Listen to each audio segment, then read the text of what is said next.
Bueno, quiero tomar como punto de partida para esta reflexión la experiencia de Jesús en Getsemaní. Él dice en los evangelios nos dicen que Jesús les comunicó a sus discípulos que él estaba angustiado hasta la muerte. En base a la angustia, como les decía anteriormente, como un estado de ánimo bajo, vamos a profundizar qué nos desvela la angustia en su sentido más profundo y que por haber sido experimentada por Cristo se nos transparenta a nosotros como condición de posibilidad. Nosotros sabemos que a partir de su venida, el Señor Jesús es para nosotros el prototipo de hombre universal. Nos dijo Pablo que Él es el nuevo Adán, por tanto su persona reúne en sí misma la totalidad de la condición humana, con la única excepción, como ya sabemos, del pecado original, que estaba ausente en Él. Pero por estar entre los hombres, el pecado original repercutió en su existencia, afectándole en su ser interior y exterior.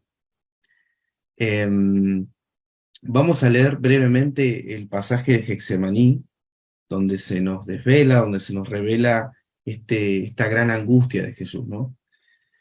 Mateo capítulo 26, versículo 36, leo rápidamente, dice, entonces entonces llegó Jesús con ellos a un lugar que se llama Getsemaní y dijo a sus discípulos, sentaos aquí, entre tanto que voy allí y oro. Y tomando a Pedro y a los dos hijos de Zebedeo, comenzó a entristecerse y a angustiarse en gran manera. Entonces Jesús le dijo, mi alma está muy triste hasta la muerte. Quedaos aquí y velad conmigo. Yendo un poco adelante, se postró sobre su rostro, orando y diciendo, Padre mío, si es posible, pase de mí esta copa. Pero no sea como yo quiero, sino como tú. Vino luego a sus discípulos y los halló durmiendo y dijo a Pedro, ¿así que no habéis podido velar conmigo una hora? Velad y orad para que no entréis en tentación. El espíritu a la verdad está dispuesto, pero la carne es débil.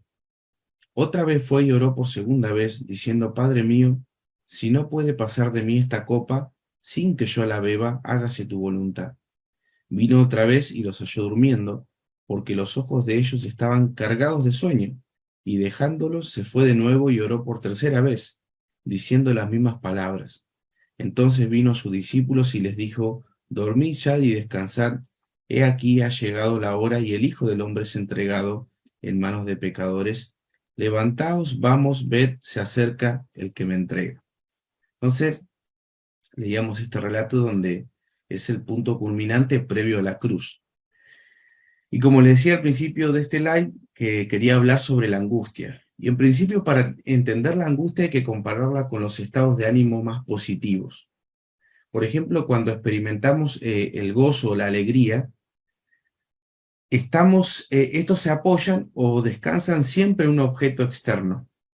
Nosotros estamos felices cuando adquirimos algo que nos gusta, cuando compartimos con una persona que nos hace bien, cuando conseguimos alguna posición de privilegio o de poder producto de nuestro propio esfuerzo, o inclusive cuando tales sentimientos pueden provenir directamente de Dios.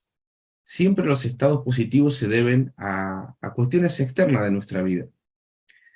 En la alegría y el gozo, por lo general no nos replanteamos la existencia porque rebasa nuestra alma, aunque sea por un poquito de tiempo, ese momento especial que nos permite tener ese sentimiento, esos estados de ánimo positivos, ¿no? Estamos disfrutando en ese momento de esa circunstancia, de esa situación, y no queremos que se termine, pero no nos planteamos cuestiones existenciales en la alegría y el gozo. También hay que tener en cuenta, volviendo al tema de la angustia, que no hay que confundirla con la preocupación. La preocupación, al igual que la alegría y el gozo, también responde a un agente externo a nosotros. Estamos siempre preocupados por situaciones que quizá nos superan, pero que siempre son externas. La preocupación tampoco llega a la profundidad de la angustia. Con la angustia ocurre un fenómeno singular. La angustia tiene, para el hombre, específicamente un sentido ontológico. Por ontológico entendemos lo que es relativo al ser. En el caso del hombre remite a lo más profundo de su existencia. Lo que más angustia al hombre sin fe es la muerte, porque es la condición de posibilidad de su finitud. Y no es que la angustia tenga un valor por sí misma, sino que lo que produce la angustia es lo que nos interesa, porque en ella se desvela el ser del hombre y nos encontramos a solas con nosotros mismos. Todo pierde interés, todo desaparece para nosotros y queda el puro ser humano abierto a un abismo sin nada. Esa nada se traduce en un conflicto interno y en una gran tensión que solo vivo yo. Los de afuera nada tienen que ver. Como decía Ortega y Gasset, soy yo y mis circunstancias. Entonces la angustia nos abre un nuevo horizonte que es encontrarnos con nosotros mismos. Ya no tiene que ver algo externo a nosotros, sino que nos confrontamos a nosotros mismos con nuestra propia existencia. Todos los entes desaparecen y aparecemos nosotros en el mundo, ¿no? Una persona contaba que se había hecho unos estudios médicos y se fue a buscar los resultados. Mientras caminaba a la clínica, él decía que observaba, ¿no?, a la gente reír en la calle, veía a los enamorados, veía a los niños jugar con sus padres, el día tenía un sol radiante, él iba a buscar unos resultados médicos.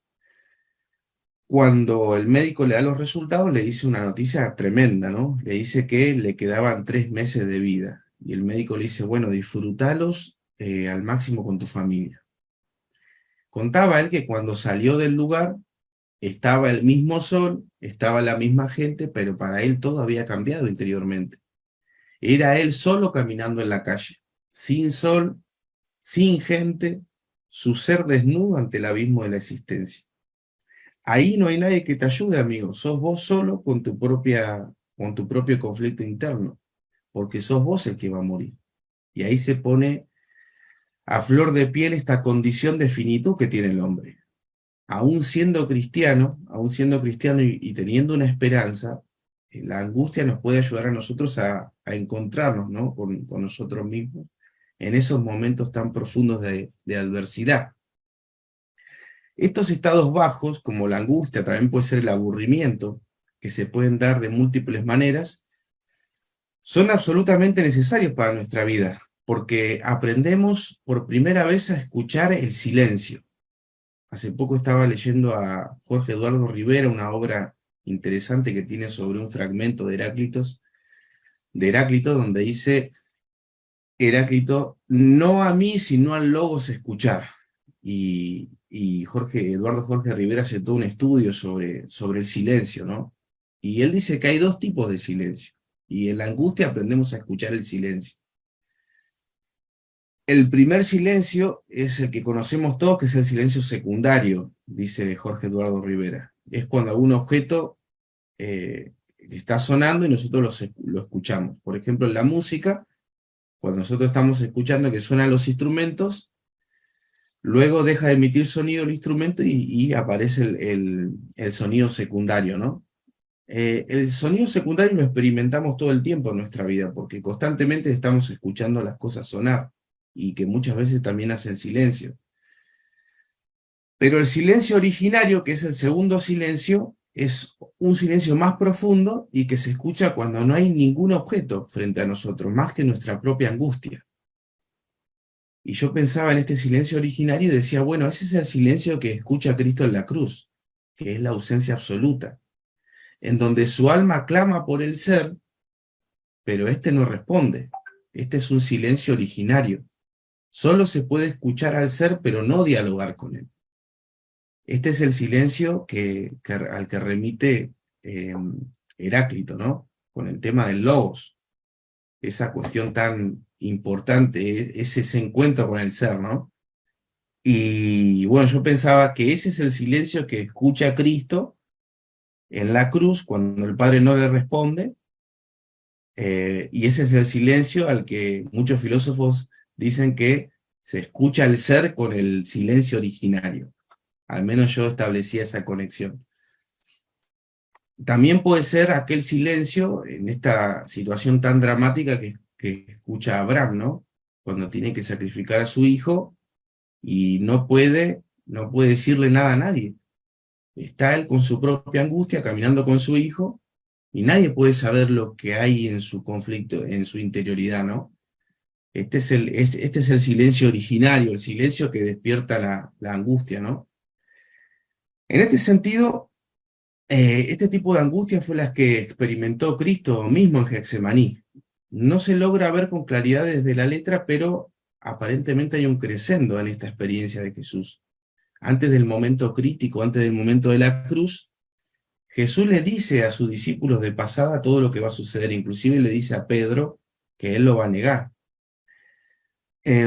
Pero unos versos más adelante, él ya le está pidiendo al Padre que si es posible, pase de él esa copa, ¿no? Entonces uno como le entra un conflicto ahí, pero ¿cómo? Pero si él sabe que va a padecer, ¿cómo es posible que luego él pregunte si es posible pueda pasar de él esa copa? Y ya sabemos que es la copa de juicio, y a muchos les trae conflicto esa frase, ¿no? Sobre todo conflictos de tipo teológico, porque si pensamos en que Jesús era verdaderamente hombre, es comprensible. Pero bueno, a grandes rasgos, cuando Jesús dice que pase de él esa copa, se juega el drama de su vida, ¿no? Ahí es como que se ve claramente el contraste entre lo divino y lo humano encarnados en una persona. Sabemos que en el plano divino no hay posibilidad de daño, pero como hombre se transparenta esa debilidad, se transparenta esa posibilidad de la muerte, se pone a flor de piel esa condición de finitud en el hombre Jesús, en su plano humano. Si es posible, pase de mí esta copa, es la manifestación de que en la angustia más profunda de Cristo, Él se ha encontrado con su propia condición humana. Por eso decíamos que la angustia lo que trae es otra vez al ser humano, confrontándose con su propia existencia. Si es posible, pase de mí esta copa, es reconocer que nuestro ser en la angustia se desnuda ante el ser subsistente y providente, porque por más que los filósofos quizá no hablen de Dios como el ser, como cristianos sabemos que el ser absoluto es Dios y que lo recibimos por participación. Ese ser subsistente y providente es el que le provee el carnero a Abraham, ¿no? En el holocausto para que él no sacrifique a su hijo. Si es posible, pase de mí esta copa, es el diálogo entre el padre y el hijo, donde el hijo le pregunta al padre, ¿por qué me sacrificas? Fíjense que Jesús dice, pase de mí esta copa. Ese pronombre mí está indicando que por primera vez Jesús se confronta consigo mismo porque la misma angustia le ha abierto ese horizonte para esa contemplación de sí mismo. Pero volviendo al tema del silencio originario, vemos que la respuesta a Jesús fue ese silencio originario. Saber que el ser está ahí, saber que el ser de Dios está ahí, pero que no puede o que no quiere socorrerte. Se hace mucha teología respecto de esto, se dice, bueno, lo que pasa en realidad no hubo silencio, sino que Jesús estuvo con el Padre por la eternidad y en ese momento, en el espacio-tiempo, hay una separación mínima que Jesús nunca había experimentado. Bueno, pero eso es todo teología, ¿no? Nos dice también Hebreos que Jesús fue oído a causa de su temor reverente en los momentos de angustia, ¿no? Pero ahí evidentemente está hablando de que fue aceptado su sacrificio y luego viene la resurrección. Pero lo que recibe Jesús en ese momento de la cruz es el silencio originario, es decir, ese silencio que se escucha, pero que no tiene respuesta. En la angustia y el sufrimiento de Cristo nos vemos nosotros representados, todos nosotros, porque Él venció esa finitud humana, pero primero la experimentó en su propia carne.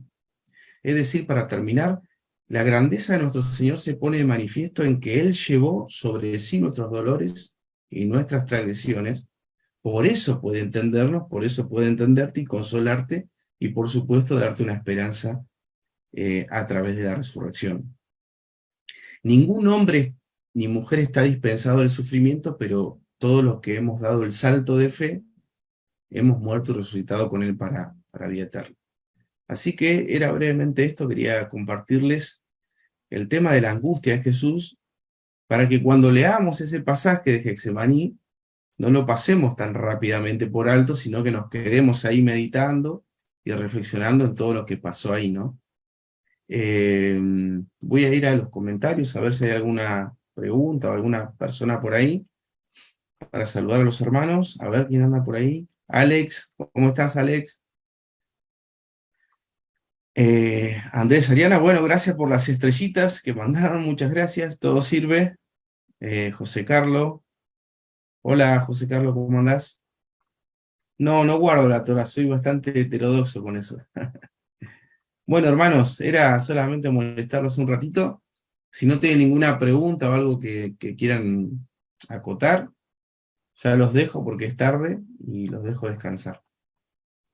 Así que le agradezco por haberme escuchado y bueno, será hasta la próxima reflexión. ¿Hay una diferencia entre el sufrimiento y el dolor? Eh, y el sufrimiento puede ser netamente espiritual y el dolor puede ir acompañado con un dolor físico, ¿no? Pero sí puede tener una interpretación espiritual y una interpretación material. Puede ser esa la distinción, se me ocurre, ¿no? A lo que me pregunta Gina. A ver si hay alguna otra pregunta. Esteban, gracias por la reflexión. Bueno, me alegro que te haya gustado. Bueno, hermanos, si no hay ninguna pregunta más, me despido y gracias por acompañarme en este tiempo. Que el Señor les bendiga a cada uno de ustedes.